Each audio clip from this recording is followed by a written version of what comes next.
Assalamualaikum warahmatullahi wabarakatuh. Halo, perkenalkan nama saya Helmadiania Rahmi. Saya dari Universitas Mercu Buana. Di sini mau menjelaskan tentang manajemen resiko dan COSO framework. Yang pertama itu pengertian dari manajemen resiko. Manajemen resiko merupakan suatu proses identifikasi, analisis, penilaian, pengendalian, dan upaya menghindari, meminimalisir atau bahkan menghapus resiko yang tidak dapat diterima. Dalam perusahaan, manajemen risiko atau yang sering disebut risk management merupakan suatu proses perencanaan, pengaturan, pemimpinan, dan pengontrolan aktivitas sebuah organisasi untuk meminimalisir risiko pendapatan perusahaan. Jenis-jenis manajemen risiko. Seiring dengan perkembangannya, manajemen risiko dibagi menjadi 4. Yang pertama itu ada manajemen risiko operasional, di mana manajemen ini terkait dengan risiko yang timbul. Risiko yang timbul ini ada dua, ada dari faktor eksternal dan internal. Dan dari eksternal sendiri itu ada dari bencana. Faktor internal sendiri itu ada yang ditimbulkan dari manusia dan sistem. Yang kedua itu ada manajemen hazard. Manajemen ini terkait dengan kondisi potensial yang mengakibatkan kebangkrutan dan kerusakan. Yang ketiga itu ada manajemen resiko finansial. Manajemen ini merupakan upaya untuk memantau resiko dan melindungi hak properti, laba, aset, dan entitas bisnis. Yang terakhir itu, yang keempat, ada manajemen risiko strategis. Manajemen ini terkait dengan pengambilan keputusan. Risiko yang biasanya muncul yaitu kondisi yang tak terduga yang mengurangi kemampuan pelaku bisnis untuk menjalankan strategi yang telah direncanakan. Adapun tujuan manajemen risiko. Manajemen risiko mempunyai tujuan ada 6. Yang pertama itu melindungi perusahaan, yang kedua membantu pembuatan kerangka kerja, yang ketiga mendorong manajemen proaktif, yang keempat sebagai peringatan untuk berhati-hati, yang kelima meningkatkan kinerja perusahaan, dan yang terakhir itu ada sosialisasi manajemen risiko. Menurut COSO, manajemen risiko merupakan suatu proses yang dijalankan oleh Dewan Direksi, Manajemen, dan Staf untuk membuat reasonable assurance mengenai efektivitas dan efisiensi operasional, reliabilitas pelaporan keuangan, kepatuhan atas hukum dan peraturan yang berlaku.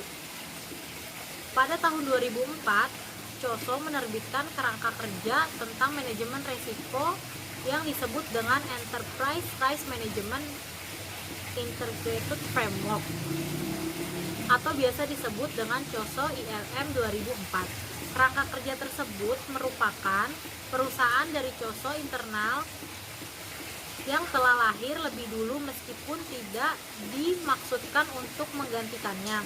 COSO IRM lebih menekankan pada aspek sebelum melihat kontrol.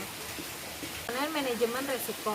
Ada 8 komponen dan proses dalam manajemen risiko menurut COSO. Yang pertama itu ada lingkungan internal, di mana menentukan warna dari suatu organisasi dan memberi dasar bagi cara pandang tiap orang dalam organisasi tersebut. Yang kedua itu ada penentuan sasaran, yaitu organisasi harus ada terlebih dahulu sebelum manajemen dan mengidentifikasi peristiwa yang berpotensi mempengaruhi pencapaian tujuan tersebut. Yang ketiga itu ada identifikasi peristiwa. Peristiwa internal dan eksternal yang mempengaruhi pencapaian tujuan organisasi harus diidentifikasi dan dibedakan antara yang berupa resiko dan peluang. Yang keempat, penilaian resiko. Resiko dianalisis dengan mempertimbangkan kemungkinan dan dampaknya sebagai dasar untuk menentukan bagaimana cara mengelolanya. Yang kelima, tanggapan resiko. Manajemen memilih resiko untuk menghindar, menerima, mengurangi, mengalihkan, dan merencanakan dan merancang aksi yang dapat menyesuaikan resiko dengan selera dan toleransi resiko organisasi. Yang keenam, ada aktivitas pengendalian. Kebijakan dan prosedur ditetapkan dan diterapkan untuk membantu memastikan respon resiko berjalan dengan efektif. Yang ketujuh, ada informasi dan komunikasi. Informasi yang relevan diidentifikasi, ditangkap, dan dikomunikasikan dalam bentuk dan waktu yang memungkinkan setiap orang menjalankan tanggung jawabnya. Yang kedelapan ada pemantauan atau monitoring. Seluruh proses manajemen risiko dipantau dan dimodifikasi apabila dirasa perlu.